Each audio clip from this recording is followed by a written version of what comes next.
3 साल से एक बच्ची खाना नहीं खा पा रही थी। उसके बाद उसे सर गंगाराम हॉस्पिटल लाया गया। फिर डॉक्टरों ने ऐसा चमत्कार किया कि वो बच्ची खाना खाने लगी। जिन्होंने उस बच्ची का इलाज किया, उस हॉस्पिटल के डॉक्टर, गैस्ट्रोलॉजी के हेड डॉक्टर अनिल अरोड़ा जी हमारे साथ हैं। अनिल अरोड़ा जी, बहुत बहुत स्वागत है आपका पंजाब केसरी टीवी और नवोदय टाइम्स पर। Thank you, thank you. Sir, जो बच्ची खाना नहीं खा पा रही थी, ऐसा क्या किया कि वो अचानक खाना खाने लगी?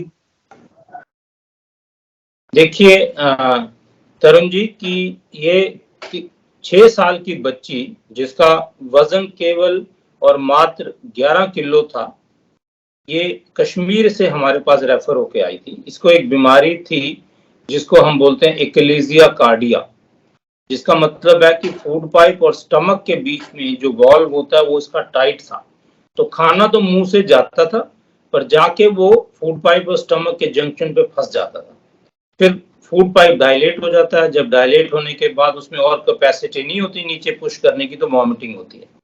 तो 3 साल से इसको रिकरेंट वॉमिटिंग और रिगर्जिटेशन होता था, उल्टियां होती थी, जिससे इसका काफी ज्यादा वेट कम हो गया था। ये इसको पानी पीने में भी दिक्कत हो रही थी। तो श्रीनगर में इसका सस्पेक्ट किया गया कि एक्लेजिया कार्डिया जैसी बीमारी है, तो हमारे पास स्पेशलिस्ट सेंटर में इसको रेफर किया। जब हमारे पास आई तो देखा इसका वेट बहुत ही कम था। She just weight 11 kg, 6 years इसकी एज थी। इतने छोटे केसेस में हमने पहले कभी एंडोस्कोपिक ट्रीटमेंट नहीं किया एक्लेजिया का। तो हमने लिटरेचर को रिव्यू किया और बाकी जगह वर्ल्ड में पता किया, तो बहुत कम केसेस हैं वर्ल्ड में जिसमें बच्चों में इसको एंडोस्कोपी की विधि से ठीक किया जाए। तो इनके पेरेंट्स से कंसेंट लेके इनको नुकसान, फायदा, कॉम्प्लिकेशन प्रोसीजर का समझा के वी वर लकी कि एक न्यू टेक्निक है जिसको बोलते हैं पोएम, पर ओरल एंडोस्कोपिक इसोफेजियल मायोटमी। इसका मतलब है कि आप एंडोस्कोपी के जरिए आप फूड पाइप और स्टमक के बीच में जो टाइट जंक्शन होता है because of the persistent contracture of the muscle, उसको हम अंदर से काट देते हैं। तो बाहर से कोई निशान नहीं आता, कोई चीरा नहीं आता। ये मिनिमल इन्वेसिव टेक्निक है। इनफैक्ट ये एंडोस्कोपिक टेक्निक है, इसमें इन्वेजन है ही नहीं बाहर से। तो पेशेंट्स की अटेंडेंट काफी कोऑपरेटिव थे, उनको समझाया और luckily we could get very good result. Sir, किस तरह की चुनौतियां सामने आई जब ये बच्ची आई? आपने बताया कि उसके पेट में कुछ काटा भी गया, एंडोस्कोपी की गई, पेरेंट्स को भी काफी डर होगा, तो आप लोगों को किस तरह से चुनौतियों का सामना करना पड़ रहा था, जो आपकी टीम थी? देखिए, हमारी टीम अब पोएम में काफी सुदृढ़ बन गई है। हमने पूरे नॉर्थ इंडिया में पहला सेंटर था जहां हमने पोएम प्रोसीजर एक्लेजिया कार्डिया के लिए, जिसको डिफिकल्टी इन सॉल्विंग, जब खाना निगलने में दिक्कत होती है, उसके इलाज के लिए हमने एस्टैब्लिश किया। अडल्ट्स में हमने ऑलरेडी 427 केसेस कर चुके हैं ओवर द लास्ट 6 इयर्स। पर इतना छोटे बच्चे को जिसका वेट बहुत कम था, बिल्कुल इमैशिएटेड थी, कमजोर थी, तो हमें डर ये था कि पोएम के टाइम उसको इन्फेक्शन ना हो, या पुअर न्यूट्रिशन की वजह से उसकी प्रॉपर हीलिंग ना हो, या जो अडल्ट्स के इंस्ट्रूमेंट यूज करते हैं उनका कितनी कामयाबी होगी छोटे बच्चे में। तो ये चैलेंजेस थी। And luckily we have a very good team of paediatric surgeon, anaesthetist and our staff in gastroenterology. सबकी टीम की मदद से हमने जब इसको किया, we were happy to see excellent result. अगले दिन से पेशेंट ने लिक्विड लेना शुरू किया और 3-4 दिन के अंदर अंदर पेशेंट ने खाना शुरू कर दिया। अभी बच्चे की जो स्थिति है वो कैसी है? क्या पूरी तरह से खा पा रही है? जो एक 6 साल के बच्चे को खाना चाहिए, क्या उतनी मात्रा में ले पा रही है या? देखिए, ये 4 हफ्ते पहले हमने प्रोसीजर किया था। पेशेंट्स को हमने 4 दिन के लिए दाखिल किया था। उसके बाद वो खुशी खुशी सॉफ्ट डाइट लेने के बाद 1 हफ्ते के अंदर अंदर, 4-5 दिन के अंदर अंदर उसने नॉर्मल डाइट शुरू कर दी। A patient is hale and hearty. She has gone back to Srinagar and taking a normal diet as is expected in their own culture, in their own environment at that age. She is fully relieved of symptoms. Sir, आपने ये बीमारी का जिक्र किया cardia, ये आखिरकार होती क्या है? कैसे इसका पता चलता है? देखिए, जब खाना फूड पाइप से स्टमक में जाता है तो फूड पाइप और स्टमक के बीच में एक वॉल्व होता है जिसको बोलते हैं स्फिंक्टर। इसको बोलते हैं लोअर इसोफेजियल स्फिंक्टर। एक अपर इसोफेजियल स्फिंक्टर होता है जो गले के पास होता है, एक होता है कि फूड पाइप और स्टमक के जंक्शन पे स्फिंक्टर होता है, इसको बोलते हैं लोअर इसोफेजियल स्फिंक्टर। तो इसमें लोअर इसोफेजियल स्फिंक्टर इसका परसिस्टेंटली नैरो रहता है, एक टॉनिक स्टेट ऑफ कंट्रैक्शन में रहता है, रिलैक्स नहीं करता। नॉर्मली अगर आप खाना खाएंगे, जब फूड पाइप से खाना स्टमक में जाता है तो वो रिलैक्स होना चाहिए। तो इसकी स्पेशली वो नर्व्स जो कि रिलैक्स नहीं करती वो खराब हो गई हैं। कंट्रैक्शन वाले नर्व्स ठीक हैं, तो वो हमेशा एक कंट्रैक्शन मोड में रहता है। तो क्योंकि वो रिलैक्स नहीं करता तो खाना नीचे नहीं जाता। अब खाना नहीं नीचे जाता तो फूड पाइप में रुकेगा। फूड पाइप को अकोमोडेट करने की एक लिमिट है। तो ये बीमारी जो होती है इसकी वजह से उल्टियां और वॉमिटिंग होती हैं, और ये बीमारी अनकॉमन होती है, 1 लाख में 1 लोगों को होती है। इसका लक्षण क्या होता है? खाना खाने में दिक्कत होना और उल्टी होना, रिगर्जिटेशन होना, खाने का बाहर होना। एक और बीमारी होती है जो आपने सुना होगा जिसको बोलते हैं गर्ड। गर्ड का मतलब है गैस्ट्रोएसोफेजियल रिफ्लक्स, जिसमें स्टमक से खाना ऊपर आता है। उसमें उल्टा होता है कि खाना स्टमक में जाके उल्टा वापस आता है कि वाल्व एक्सेसिवली लूज होता है। इनफैक्ट ज्यादातर ऐसे पेशेंट एक्लेजिया के ये गलत डायग्नोज होते हैं, एज गर्ड ट्रीट होते हैं। ये माना जाता है कि उल्टी आ रही है तो इसका मतलब है कि ये गर्ड होगा, क्योंकि GERD is present in 20% of the population. मतलब हर 5वें आदमी को हिंदुस्तान में गर्ड है, और एक्लेजिया कार्डिया होता है 1 लाख में 1 लोगों को। तो एक्लेजिया वाले भी अनफॉर्चुनेट इंडिविजुअल वो बेचारे गर्ड की तरह होते रहते हैं। तो हमारा ये इंपॉर्टेंट मैसेज है कि अगर उल्टी हो रही है तो यू हैव टू सी कि वॉल्व लूज से हो रही है या टाइट से हो रही है। दोनों का इलाज बिल्कुल डायग्रामेटिकली अपोजिट है। आपने जिक्र किया उल्टी का, जब ये इंटरव्यू चलेगा तो तमाम लोग जिन्हें उल्टी जैसी बीमारियों की शिकायत होगी कहीं वो भी ना डर जाए। तो ऐसे में जिन्हें उल्टी की भी शिकायत है वो भी शायद इस बीमारी के बारे में सोचेंगे। तो एक नॉर्मल उल्टी होना या नहीं, या फिर इस तरह की बीमारी है नहीं है, ऐसे लोगों से आप क्या कुछ कहना चाहेंगे कि जो खाली उल्टी को ही ये बीमारी ना समझ लें? देखिए, उल्टी होना तो बड़ी कॉमन प्रॉब्लम है। आपको गैस्ट्राइटिस हुई, फूड पॉइजनिंग हुई, बाहर खाने से हुआ, कोई स्टेल चीज खा ली या कोई एक्सेसिव फूड खा लिया, तो that everybody knows that is but that is a transient event, transitory phenomena होता है कि 1 घंटे के लिए हुई, 4 घंटे के लिए हुई, 2 दिन के लिए हुई। ये हम जो बात कर रहे हैं this is a perpetual problem. ये एक्लेजिया कार्डिया ये माना जाता है कि बर्थ से स्टार्ट होता है and then it goes on from there, birth के बाद।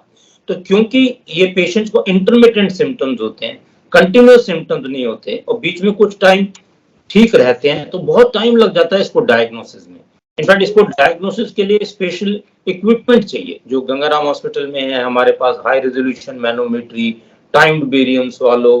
तो ये अगर अवेलेबल नहीं है तो ये unfortunate people they keep on getting treated as reflux. Reflux में भी उल्टी आएगी, एक्लेजिया में भी आएगी। एक्लेजिया में इसलिए आएगी कि फूड पाइप और स्टमक के बीच में जो वॉल्व है वो खाने को नीचे नहीं जाने देता, इसलिए फूड पाइप से ही वापस आ जाती है वॉमिटिंग। गर्ड में जो स्टमक में चला गया वो वॉल्व लूज है तो नीचे जाने के बाद ऊपर आ जाता है। तो ये हम उन कंडीशंस की बात कर रहे हैं जिसमें लॉन्ग स्टैंडिंग परसिस्टेंट प्रॉब्लम्स हो। 2-4 की उल्टियां फूड पॉइजनिंग से, गैस्ट्राइटिस से, दवाई से, अल्कोहल से, उसका इससे कोई ताल्लुक नहीं है।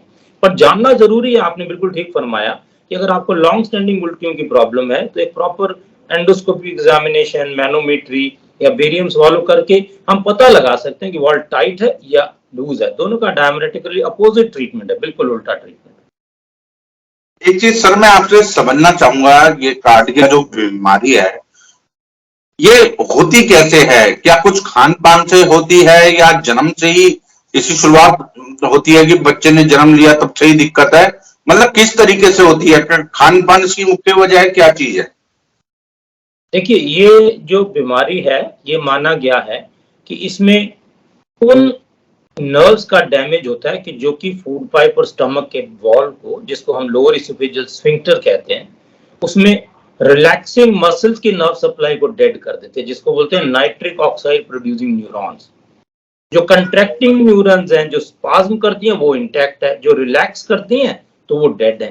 तो क्या होगा, दोनों के बीच में मिसमैच हुआ तो परसिस्टेंट कंट्रैक्शन रहता है। अब क्यों selectively nitric acid oxide producing neurons और जो डायलेटिंग न्यूरॉन, जो मसल्स को डायलेट करती हैं, वो न्यूरॉन्स क्यों सेलेक्टिवली डैमेज होते हैं, इसकी बहुत थ्योरीज है। एक थ्योरी है कभी वायरल इन्फेक्शन हुआ, या जेनेटिक प्रीडिस्पोजिशन हुआ या कोई ऑटोइम्यून फिनोमिना हुआ, किसी भी कारण से अगर आपका रिलैक्सेशन प्रोड्यूसिंग न्यूरॉन्स को डैमेज हो जाता है तो परसिस्टेंट कंट्रैक्शन होता है।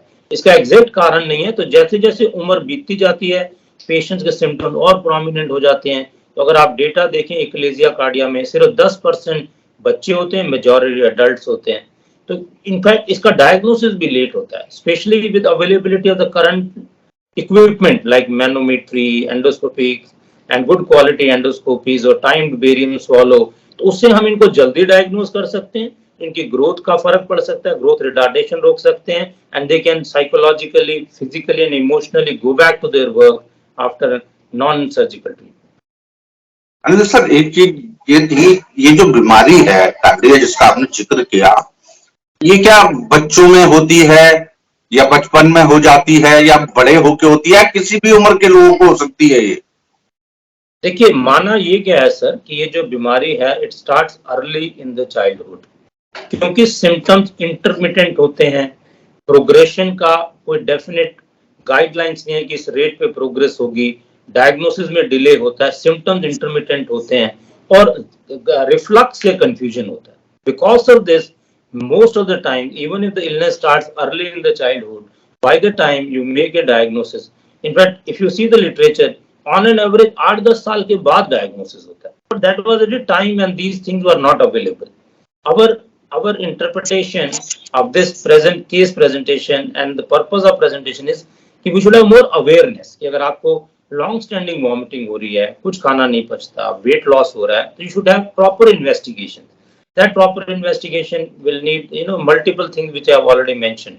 तो अगर proper diagnosis होगा especially इन बच्चों में, तो कम से कम अपना स्कूल जा सकेंगे, खेल कूद सकेंगे, अपना कैरियर बना सकेंगे, फिजिकली इमोशनली ग्रो कर सकेंगे। तो timely intervention is extremely important depending on the type of investigation you are doing.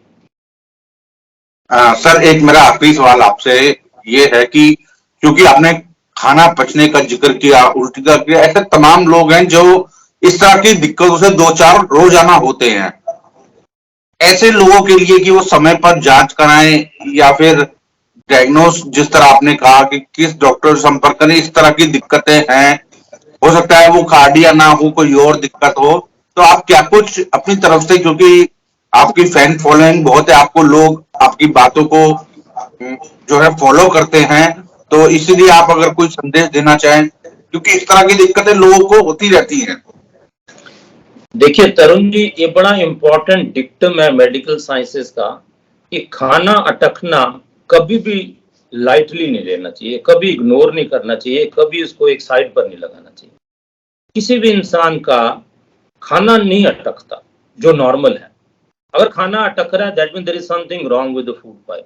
तो जितनी जल्दी आप अपने डॉक्टर को मिलोगे उतनी जल्दी आपको गाइडेंस मिलेगी।